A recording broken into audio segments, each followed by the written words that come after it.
और मेरे भाई बहनों, आप लोग कैसे हैं? उम्मीद करते हैं कि आप सभी बहुत अच्छे से होंगे।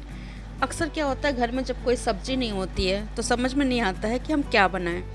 तो आज जो हम रेसिपी शेयर करेंगे, यदि आपके घर में सब्ज़ी ना हो या आपको कुछ अच्छा सा चटपटा सा खाना हो, सिर्फ घर में 1 या 2 आलू हो, तो इस सब्ज़ी को आप बनाकर ट्राई कर सकते हैं। बहुत जल्दी और बहुत टेस्टी सब्ज़ी बनकर तैयार होती है। तो चलिए शुरू करते हैं आलू की सब्ज़ी बनाना, जो बिल्कुल अलग तरीके से हम बनाएंगे। नमस्कार दोस्तों, कुकिंग फूडिंग हिंदी चैनल में आप सभी का स्वागत है। रेसिपी शुरू करने से पहले आप सभी से रिक्वेस्ट है, यदि मेरी रेसिपी थोड़ी सी पसंद आएगी ना, तो प्लीज़ वीडियो को लाइक करिएगा और इसे ज़्यादा से ज़्यादा अपनी फैमिली और फ्रेंड में शेयर करिएगा, क्योंकि जब आप एक लाइक करते हैं ना तो हमें बहुत सारा मोटिवेशन मिलता है। तो प्लीज़ वीडियो को लाइक ज़रूर करिएगा। तो चलिए फटाफट शुरू करते हैं आलू और बेसन की सब्ज़ी बनाना। इस सब्ज़ी को बनाने के लिए यहाँ पर हमने लिया है 1 बड़े साइज का आलू। जितनी क्वांटिटी में आपको सब्ज़ी बनानी हो उस हिसाब से आप आलू का इस्तेमाल कर सकते हैं। आलू को हमने छील लिया था, फिर उन्हें रफली छोटे छोटे पीसेस में काट लिया है, क्योंकि हमें इन्हें पीसना है। तो बहुत बराबर सा पीस नहीं करना है। देखिए, कुछ इस तरह से हमने छोटे छोटे पीस में काट लिया। अब चलिए इन्हें हम एक मिक्सर जार में डालकर पीस कर इसका पेस्ट बना लेते हैं। तो देखिए, आलू को हमने इतने बड़े पीसेस में काटा है। साथ ही इसमें हमने डाल दिया 2 हरी मिर्च तोड़कर, क्योंकि इसका फ्लेवर थोड़ा अच्छा आ जाएगा, चटपटा सा सब्जी बनकर तैयार होगा। साथ ही इसमें हमने डाल दिया आधा इंच अदरक का टुकड़ा। पानी का इस्तेमाल बिल्कुल मत करिएगा। अब हम इसे पीसकर इसका एक फाइन पेस्ट बनाकर तैयार कर लेते हैं। देखिए, हमने पीसकर इसका पेस्ट बनाकर तैयार कर लिया है। अब हम किसी थाली या बड़े बर्तन में पलट लेते हैं, क्योंकि इसमें हमें अभी और मसालों को मिक्स करना है।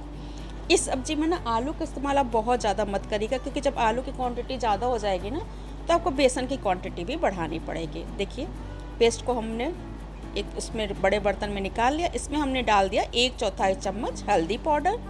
साथ ही इसमें हमने डाल दिया 1/4 चम्मच अजवाइन। अजवाइन का फ्लेवर इस सब्ज़ी में बहुत अच्छा आता है, क्योंकि हम इसमें बेसन भी डालेंगे। तो बेसन की चीज़ों में अगर आप अजवाइन डाल दीजिए ना तो टेस्ट बढ़ जाता है। 1/4 चम्मच धनिया पाउडर, 1/4 चम्मच जीरा पाउडर, 1/4 चम्मच लाल मिर्च पाउडर, स्वाद के अनुसार नमक। साथ ही इसमें जाएगा बारीक कटी हुई हरी धनिया की पत्ती, जिससे देखने में भी सब्ज़ी बहुत अच्छी लगेगी और टेस्ट भी बढ़ जाएगा। और हमने इसमें डाला आधा चम्मच गरम मसाला। साथ ही इसमें हम डाल देंगे 1 चम्मच रिफाइंड ऑयल। अब सारी चीज़ों को हम पहले अच्छे से मिक्स कर लेंगे। इसको मिलाते समय ना इसमें आप रिफाइंड ऑयल या देसी घी ज़रूर डालना, क्योंकि ये सब्ज़ी ना थोड़े थोड़े गट्टे के फ्लेवर वाली बनती है। और अगर ये आप देसी घी नहीं मिलाएंगे या रिफाइंड ऑयल नहीं मिलाएंगे ना तो ये सख्त बन जाएगा। अब इसमें धीरे धीरे कर हम बेसन डालेंगे। अभी हमने 1 कटोरी बेसन लिया है। बहुत ज़्यादा बेसन भी मत डालिएगा। 1 बड़े साइज़ के आलू में 1 से 1.5 कटोरी बेसन जाएगा। तो थोड़ा थोड़ा बेसन डालकर हम इसे गूँथ कर एक डो बनाकर तैयार कर ले। देखिए, 1 कटोरी बेसन का हमने इस्तेमाल कर लिया है। साथ ही इसमें हम आधी कटोरी बेसन और इस्तेमाल करेंगे। पहले जब आप बेसन मिलाएंगे ना तो आपको लगेगा कि बहुत गीला गीला पेस्ट है, ये कैसे डो बनेगा। लेकिन आप टेंशन नहीं लीजिएगा, थोड़ा थोड़ा सूखा बेसन डालते जाइएगा और इसे गूँथ कर एक डो बनाकर तैयार कर लीजिएगा। पहले तो ये थाली में या जिस बाउल में आप बनाएंगे ना इसे, उसमें चिपकेगा। तो आप हाथों में ना थोड़ा सा ऑयल लगा लीजिएगा तो छूट जाएगा, या हाथों में थोड़ा सा सूखा बेसन लगा के कुछ साइड से इस तरह से आप कर लीजिएगा तो ये छूटता जाता है। तो स्टार्टिंग में गीला गीला लगेगा तो आप टेंशन नहीं लीजिएगा, क्योंकि आलू जब आप पीसते हैं ना तो उसमें थोड़ा पानी होता है, इसी वजह से वह चिपकता है और गीला रहता है। इसीलिए हमने कहा था कि जब आप आलू पीसिएगा ना तो उसमें पानी बिल्कुल इस्तेमाल नहीं करिएगा। बिल्कुल ऐसे ही आलू को आपको पीसकर पेस्ट बना लेना है। अब बहुत ज़्यादा आप आलू भी कर देंगे ना तो वह गीला होगा और आपको ज़्यादा बेसन डालना होगा। इसलिए आप 1 आलू में 1 कटोरी का रेशियो रखिएगा, 1 कटोरी बेसन। अब देखिए, हम हाथों में थोड़ा थोड़ा रिफाइंड लगा ले रहे हैं और चारों तरफ से इसे गूँथ कर एक डो बनाकर तैयार कर लेंगे। अब हम हाथों को धो लेंगे और फिर हम इसे एक डो के रूप में बना लेंगे, क्योंकि हाथों में बेसन लगा हुआ है ना तो चिपकेगा। इसलिए आप हाथ को धो लीजिए, फिर उसके बाद इस तरह से इसे डो को बना लीजिए और फिर इसे ढककर 10 मिनट के लिए रेस्ट करने को रख दीजिए। रेस्ट कर रहा है, तब तक हम ग्रेवी की तैयारी कर लेते हैं। मसाले के लिए हमने 1 बड़ी साइज का प्याज, 8 से 10 लहसुन की कलियाँ, 1 इंच अदरक का टुकड़ा, सभी को छिलकर धुलकर हमने बारीक काट लिया है। रफली काटना, क्योंकि हमें इसे पीसना है। 1 टमाटर हमने लिया है, इसे भी रफली काट लिया है। और 1 प्याज हमने तड़के के लिए लिया था, उसको हम तड़के में इस्तेमाल करेंगे। साथ ही हमने मसाले में लिया है 1.5 चम्मच धनिया पाउडर, आधा चम्मच लाल मिर्च पाउडर, आधा चम्मच हल्दी पाउडर, 1 चम्मच कश्मीरी लाल मिर्च पाउडर, ताकि सब्जी का कलर बहुत अच्छा है। लाल मिर्च पाउडर की क्वांटिटी आप अपने हिसाब से कम ज़्यादा कर लीजिएगा। अब हम एक मसाला तैयार करेंगे, जिसके लिए लिया हमने एक कटोरा। उसमें हम डालेंगे 3 चम्मच दही। दही खट्टी नहीं होनी चाहिए, इस बात का आप ध्यान रखिएगा। तो यहाँ पे हमने लिया है ताज़ी दही, हमने ले लिया 3 चम्मच दही को हमने अच्छे से फेंट लिया है। अब हम इसमें डालेंगे 1 चम्मच गरम मसाला और 1 चम्मच कसूरी मेथी। दही डालने से ना सब्जी का फ्लेवर बहुत अच्छा आता है, सब्जी में थिकनेस आती है। तो अब दोनों चीज़ों को हम अच्छे से फेंट कर एक पेस्ट बनाकर तैयार कर लेते हैं। देखिए यहाँ पे हमने डाल दिया गरम मसाला और कसूरी मेथी। अब दोनों को अच्छे से मिलाकर इसका पेस्ट बनाकर हम तैयार कर लेते हैं। अब इसे भी हम साइड में रख देंगे। दूसरी तरफ डो को रेस्ट करते हुए भी 10 मिनट हो चुके हैं। तो अब चलिए हम इन्हें शेप दे देते हैं। तो हम डो को लेंगे, कुछ इस तरह से ऑयल हाथों में लगाएंगे और हम चॉपिंग बोर्ड पे भी थोड़ा सा ऑयल लगा दिए। जिस चीज़ पे भी आप इसे बनाइएगा ना, उस पर थोड़ा सा ऑयल लगा लीजिएगा। फिर देखिए इस तरह से इसे लंबा रोल बनाएंगे और इसे तिकोना शेप हम दे देंगे, कुछ इस तरह से देखिए उठाते हुए ऐसे ऐसे। जब इसे पीसेस में काटेंगे ना तो इसका शेप बहुत अच्छा आएगा। जरूरी नहीं कि आप इसी शेप में बनाइए, आप चाहिए तो स्क्वायर शेप में इसे बना लीजिए। आप चाहिए तो इसे बड़ी सी रोटी जैसा बनाकर उसे छोटे छोटे पीसेस में काट लीजिए और इसे बर्फ़ी के शेप में काट लीजिए। आपके ऊपर डिपेंड करता है कि आप इसे कैसा शेप देना चाहते हैं। देखिए इस तरह से हमने तिकोना शेप बना दिया। अब इसे हम 15 से 20 मिनट के लिए ना फ्रीज में रख देंगे ताकि ये सख्त हो जाए। देखिए 20 मिनट हो गया था, ये बिल्कुल सख्त हो गया है। अब हम इसे पतले पतले पीसेस में काट लेंगे। आधा इंच की दूरी पे हम इसे कट लगा देंगे। देखिए कुछ इस तरह से बहुत ही आसानी से कट जाता है, क्योंकि फ्रिज में रखने में ना ये थोड़ा हल्का टाइट हो गया है। देखिए इस तरह का शेप हमने काट कर तैयार कर लिया है। अब चलिए आगे की सब्जी हम बनाते हैं। सब्जी बनाने के लिए गैस पर हमने एक कढ़ाई चढ़ा दिया, उसमें डाल दिया 2 चम्मच सरसों का तेल। मैं इस सब्जी को सरसों के तेल में बनाऊंगी, आप जो भी ऑयल यूज करते हैं उसे इस्तेमाल कर सकते हैं। तेल अच्छे से गर्म हो गया तो हमने इसमें डाल दिया हींग। हींग को अच्छे से तड़कने देंगे। साथ ही इसमें हम डाल देंगे आधा चम्मच मेथी दाना। आप चाहे तो जीरे का भी इस्तेमाल कर सकते हैं, आप चाहे तो सरसों का भी इस्तेमाल कर सकते हैं, आप चाहे तो जीरा और मेथी दाना दोनों का इस्तेमाल कर सकते हैं। दोनों जब अच्छे से चटकने लगेगा तो इसमें हम डाल देंगे 1 तेज पत्ता। तेज पत्ते को भी हम 1 से 2 सेकंड तक रोस्ट कर लेंगे, यानी भून लेंगे। अब हमने जो एक प्याज लिया था ना तड़के के लिए, उसे बारीक काट लिया था। अब उसे डाल देंगे और मीडियम फ्लेम पे 3 से 4 मिनट तक प्याज को ब्राउन होने तक हम भून लेंगे। 3 से 4 मिनट में प्याज अच्छे से ब्राउन हो जाएंगे। देखिए प्याज हल्का हल्का गोल्डन ब्राउन हो गया है। तो अब यहाँ पे हमने ना जो प्याज लहसुन अदरक का पेस्ट तैयार किया था उसे डाल देंगे और मीडियम टू लो फ्लेम पे तब तक भून लेंगे जब तक कि उस पेस्ट से ऑयल रिलीज नहीं हो जाता है। तो हम उस पेस्ट को डालकर मीडियम फ्लेम पे उसे भी ब्राउन होने तक भून लेते हैं। प्याज वाला पेस्ट देखिए बहुत अच्छे से भून चुका है, तेल छोड़ दिया है। तो यहीं पे इस पे हम डाल देंगे टमाटर वाला पेस्ट। और टमाटर वाला पेस्ट डालने के साथ ही इसमें हम डाल देंगे 1/4 चम्मच नमक, ताकि टमाटर वाला पेस्ट अच्छे से भून जाए। अभी हमें नमक बहुत ज़्यादा नहीं डालना है। तो टमाटर वाले पेस्ट को हमने डाला, साथ ही इसमें डाल दिया 1/4 चम्मच नमक। टमाटर को भी हमने देखिए बहुत अच्छे से भून लिया है।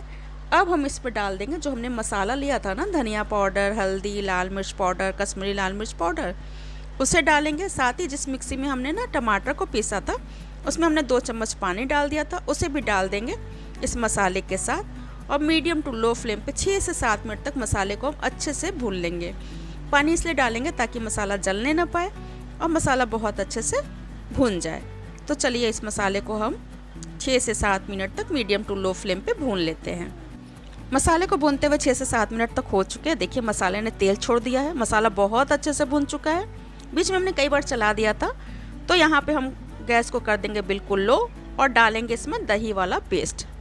दही वाला पेस्ट डालकर हम लगातार इसे चलाते रहेंगे ताकि दही फटने न पाए। वैसे भी हमने गरम मसाला और कसूरी मेथी मिलाकर डाली है ना, तो मसाले में दही के फटने के चांसेस बहुत कम हो जाते हैं। तो हमने बहुत अच्छे से इसे चला लिया।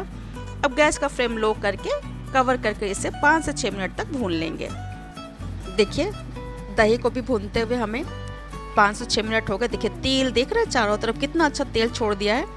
तो दही वाला पेस्ट भी बहुत अच्छे से भून चुका है। एक बार अच्छे से हम इसे फिर से मिक्स कर लेते हैं और इसमें अब हम डालेंगे ग्रेवी के लिए पानी। हमें बहुत ज़्यादा ग्रेवी नहीं लगानी है, लेकिन इतना पानी डालना है कि बेसन के जो पीसेस हम इसमें डालेंगे वे पानी को सोखने के बाद भी हल्की हल्की ग्रेवी इसमें रहे। यहाँ पे हमने डाल दिया 1.5 गिलास पानी, क्योंकि ना बेसन जब आप डालेंगे ना तो ग्रेवी और गाढ़े होगी। बेसन के जो पीसेस है ना वे ग्रेवी को सोख लेते हैं। तो अब थोड़ा सा जितनी ग्रेवी रखनी है ना आपको, उससे आधा गिलास पानी या 1 कटोरी पानी ज़्यादा डालिएगा। अब यहाँ पे हम डालेंगे स्वाद के अनुसार नमक। पीसेस में जो बेसन और आलू के पीसेस बनाए उसमें तो नमक हमने डाला है, तो ग्रेवी के हिसाब से इसमें हमने डाल दिया नमक। नमक डालने के बाद अच्छे से मिक्स करेंगे। तो यहाँ पे हमने ग्रेवी को अच्छे से कर लिया मिक्स, और गैस का फ्लेम इस समय अभी हमने मीडियम रखा है। अब चलिए दूसरी साइड हम जो हमने बेसन के पीसेस बनाए ना उसे हमें स्टीम करना है। तो एक जालीदार बर्तन को पहले हम ग्रीस कर लेते हैं। यहाँ पर हमने एक जालीदार थाली लिया है और उस पर लगा देते हैं पहले हम ऑयल, ताकि जो पीसेस हम रखेंगे ना वे चिपकने ना पाए। तो यहाँ पे हमने लगा दिया ऑयल, और इसके ऊपर हम रखेंगे तैयार पीसेस जिसे हमने कट कर कर रखा था। आप चाहे तो दूध वाली जाली होती है ना, उसे भी ग्रेवी के ऊपर रखकर इसे स्टीम में पका सकते हैं। चूँकि मेरे पास वे वाली जाली नहीं थी तो हमने इस थाली का इस्तेमाल किया है। तो सारे पीसेस को हमने इस थाली में लगा दिया। अब चलते इसे हम ग्रेवी के ऊपर रख देंगे। ग्रेवी के ऊपर इस थाली को हम रख देते हैं और दूसरी थाली से हम इसे कवर कर देते हैं, क्योंकि हमें इसे स्टीम में पकाना है। गैस का फ्लेम हमने मीडियम रखा है। अब इसे हम 15 से 20 मिनट तक के लिए छोड़ देंगे। स्टीम में पकाते हुए 10 मिनट हो गए, 10 से 12 मिनट हो गए। अब चलिए इसे हम चेक कर लेते हैं। देखिए सारे पीसेस बहुत अच्छे से पक चुके हैं। ये स्टीम में ना फूले फूले से भी हो जाते हैं, और इसमें देखिए हल्के हल्के से जाली नजर आती है। देखिए हाथों पे बिल्कुल भी ये नहीं लग रहा है, यानी ये बहुत अच्छे से पक चुका है। तो इसे हम एक प्लेट में निकाल लेंगे ठंडा होने के लिए। दूसरी तरफ देखिए हमारी ग्रेवी भी अच्छे से पक चुकी है, ग्रेवी ने भी तेल छोड़ दिया है। इधर देखिए पीसेस भी मेरे ठंडे हो चुके हैं। आप चाहे तो इन पीसेस को ऐसे भी डाल सकते हैं, लेकिन हम इन्हें फ्राई करके डालेंगे। थोड़े ये सख्त होते हैं, जब फ्राई करके डालेंगे ना तो ये बिल्कुल ग्रेवी में सॉफ्ट हो जाएंगे।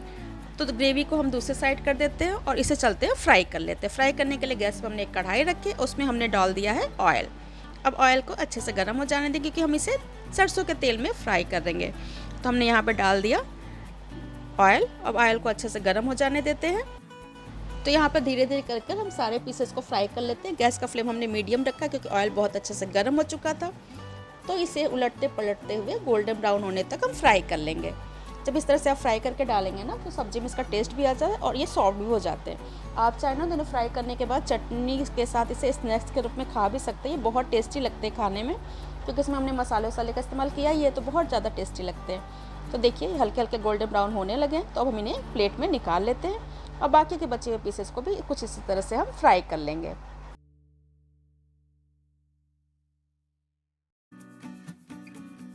ग्रेवी को भी दूसरे साइड में कर दिया था, लेकिन हमने गैस को ऑफ नहीं किया था, हमने इसे लो फ्लेम पे कर छोड़ दिया था। अब गैस का फ्लेम हमने मीडियम कर दिया और ग्रेवी में देखिए अच्छे से उबाल आ गया है। तो हम इसमें फ्राई पीसेस को डाल देंगे और 2 मिनट तक इसे ग्रेवी के साथ और पका लेंगे। इससे क्या होगा ना, पीसेस सॉफ्ट हो जाएंगे। बहुत ज़्यादा देर मत पकाइएगा, नहीं तो पीसेस टूट सकते हैं। तो सिर्फ आपको 2 से 3 मिनट ही इसे पकाना है। 2 मिनट हो गए पीसेस डालने के बाद पकाते हुए। 2 मिनट में देखिए सब्जी हमारी बनकर तैयार है। सारे पीसेस में ग्रेवी और मसाले का फ्लेवर अच्छे से समा गया है। तो अब इसमें हम डालेंगे ऊपर से बारीक कटी हुई हरी धनिया की पत्ती। हरी धनिया की पत्ती को डालने के बाद अच्छे से मिक्स करेंगे और कवर कर 2 मिनट के लिए गैस को बंद करके छोड़ देंगे। 2 मिनट बाद देखिए बेसन आलू की टेस्टी सब्जी बनकर तैयार है, जो सर्व करने के लिए बिल्कुल रेडी है। आप इसे चावल और रोटी किसी चीज़ के साथ भी खाइए, खाने में बहुत ज़्यादा टेस्टी लगती है। तो है ना ये मज़ेदार सी सब्जी। जब आपके घर में कोई सब्जी ना हो तो इस सब्जी को आप ज़रूर बनाइएगा। यकीनन आपके परिवार में ये सब्जी सभी को बहुत ज़्यादा पसंद आएगी। और सब्जी रेसिपी को आप ट्राई करिएगा ना, तो कमेंट करके हमें ज़रूर बताइएगा कि आपको ये सब्जी की रेसिपी कैसी लगी। रेसिपी यदि पसंद आएगी तो वीडियो को लाइक कर दीजिएगा। वैसे ज़्यादा से ज़्यादा अपनी फैमिली और फ्रेंड में शेयर करिएगा। चैनल को सब्सक्राइब करना बिल्कुल नहीं भूलिएगा। सब्सक्राइब करने के बाद सब्सक्राइब बटन के बगल में बेल आइकन उसे प्रेस कर दीजिएगा, ताकि मेरी आने वाली हर वीडियो की नोटिफिकेशन आपको मिलती रहे। यदि आपने चैनल को पहले से सब्सक्राइब कर रखा है तो आपको बहुत बहुत धन्यवाद। तो फिर मिलते हैं नेक्स्ट वीडियो में इसी तरह की रेसिपी के साथ। Bye bye, take care.